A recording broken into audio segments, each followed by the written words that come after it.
بسم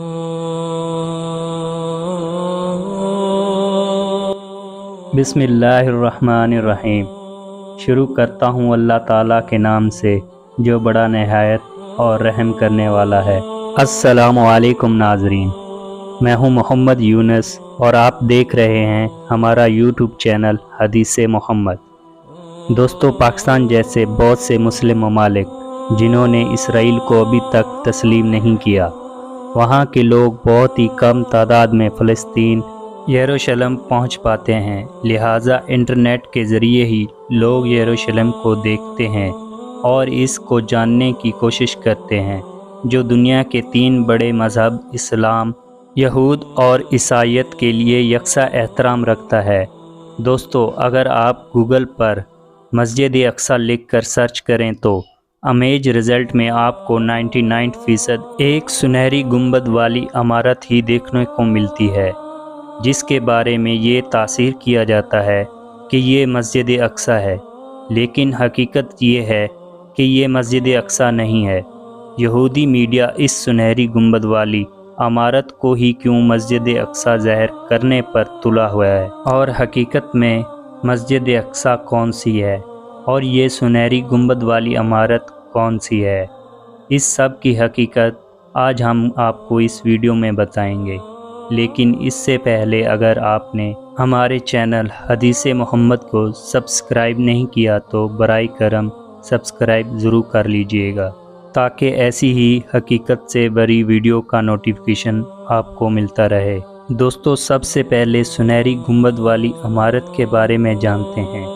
جو کہ حقیقت میں مسجد اقصیٰ نہیں ہے بلکہ قوۃ الصخرہ ہے۔ اس کو ڈوم آف راک بھی کہا جاتا ہے۔ دوستو، ڈوم آف راک بھی ایک مسجد ہی ہے اور یہ مسجد اقصیٰ کے احاطے میں ہی تعمیر کیا گیا ہے۔ مسلمانوں کی عقیدت اس کے ساتھ اس لیے ہے کہ کیونکہ یہ عمارت ایک ایسی بابرکت چٹان کے اوپر تعمیر کی گئی ہے جس کے بارے میں مسلمانوں کا عقیدہ ہے کہ اس چٹان پر نبی کریم صلی اللہ علیہ وآلہ وسلم نے جب قدم مبارک رکھا تو وہ معراج پر 7واں آسمان کے سیر کے لیے تشریف لے گئے، اور یہودیوں کے لیے یہ چٹان اور یہ عمارت اس لیے با احترام ہے کیونکہ ان کا ماننا ہے کہ یہ وہی چٹان ہے جس پر حضرت ابراہیم علیہ السلام نے حضرت اسحاق علیہ السلام کو لٹایا اور اللہ کے حکم سے ان کی قربانی دی۔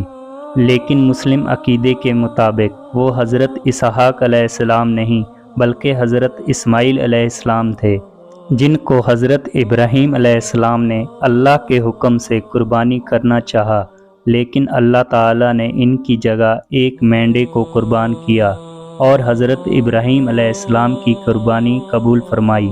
اور اس سنت ابراہیمی کو لے کر تمام مسلمان عید الاضحیٰ مناتے ہیں اور اللہ کی راہ میں جانور قربان کرتے ہیں۔ دوستو، ڈوم آف راک کو 691 ہجری میں خلیفہ عبد المالک بن مروان نے تعمیر کروایا، جو 1015 میں شہید ہوا، اور پھر 1012 ہجری میں اس کی دوبارہ تعمیر کی گئی اور مختلف ادوار میں اس کی آرائش و زبائش ہوتی رہی۔ صخرہ عربی زبان میں چٹان کو کہا جاتا ہے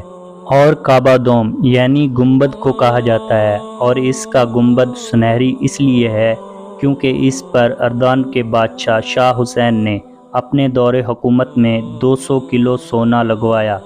دوستو، حضرت ابو ذر رضی اللہ تعالی عنہ سے روایت ہے کہ ایک روز انہوں نے حضرت محمد صلی اللہ علیہ وآلہ وسلم سے پوچھا کہ دنیا میں سب سے پہلے تعمیر ہونے والی مسجد کون سی ہے،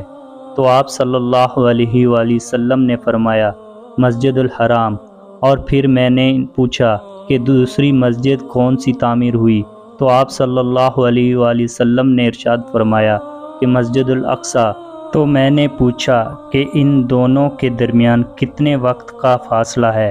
تو آپ صلی اللہ علیہ وآلہ وسلم نے ارشاد فرمایا کہ 40 سال۔ پھر آپ نے ارشاد فرمایا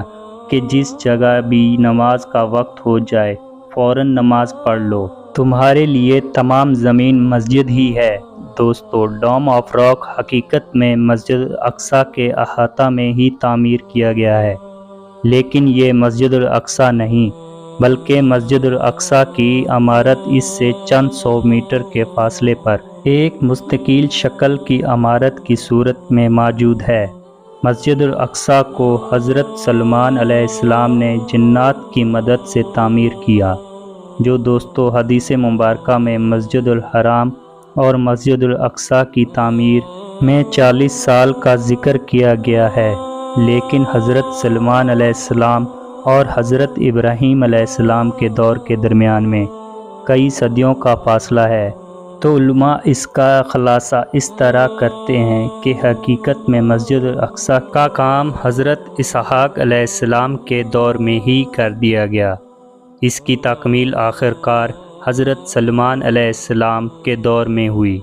اس کو حضرت سلمان علیہ السلام نے حضرت داؤد علیہ السلام کے حکم پر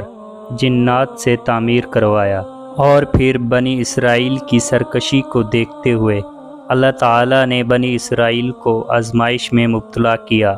اور 2 مرتبہ ہیکل سلیمانی کو زمین بوس کر دیا گیا۔ پہلی مرتبہ بابل کے بادشاہ بخت نصر کے حملے کی صورت میں، اور دوسری مرتبہ رومن سپہ سالار ٹائٹس کی شکل میں، اور بنی اسرائیل کو ہمیشہ کے لیے القدس سے باہر نکال دیا گیا۔ مسلمانوں نے 638 عیسوی میں بیت المقدس کو حضرت عمر فاروق رضی اللہ تعالیٰ عنہ کے زیر اثر فتح کیا، اور جب آپ یروشلم میں داخل ہوئے تو آپ نے ہیکل سلیمانی کی باقیات کو وہاں پایا، اور ہیکل کے گرے ہوئے پتھروں پر کوڑا پڑا دیکھا تو آپ نے اپنے ساتھیوں کی مدد سے اس کی صفائی کی، اور ہیکل کے احاطے میں ہی ایک جگہ نماز پڑھنے کے لیے مختص کر دی، اور بعد ازاں اسی احاطے میں مسجد الاقصیٰ کی عبادت کو تعمیر کیا گیا۔ لہٰذا یہ بات واضح ہو چکی ہے کہ مسجد الاقصیٰ کے احاطے میں ہی ڈوم افراق یعنی قوت و خسرہ قائم ہے۔ مسجد الاقصیٰ کا گنبد سنہری رنگ کا ہے، جبکہ قوت الخسرہ یا ڈوم افراق کا رنگ سونے کی اینٹوں کی وجہ سے سنہری ہے۔ دوستو، اب یہ سوال پیدا ہوتا ہے کہ یہودی میڈیا انٹرنیٹ پر مسجد الاقصیٰ کی جگہ ڈوم آف راک کی کیوں تشہیر کرنے میں مصروف ہے؟ تو اس کا جواب یہ ہے کہ اسرائیلی یہودی میڈیا مسلمانوں کے دماغ میں مسجد الاقصیٰ کا تخلیق کو ہٹا کر قوت و صخرہ بٹھانا چاہتا ہے، تاکہ یہ لوگ جب مسجد الاقصیٰ کو شہید کر کے تیسرے ہیکل سلیمانی کی بنیاد رکھیں تو دنیا کے مسلمانوں کو ڈوم آف راک کی شکل میں مسجد الاقصیٰ کا دھوکہ دے سکیں۔ اللہ تعالیٰ سے دعا ہے کہ وہ ہمیں یہود و نصاری کی سازش سے محفوظ رکھے، آمین ثم آمین۔ امید کرتا ہوں دوستو آج کی ویڈیو آپ کو پسند آئی ہوگی۔ اگر ویڈیو پسند آئی ہے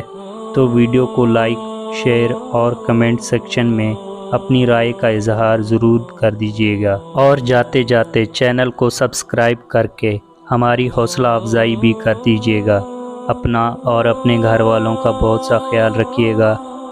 اللہ حافظ۔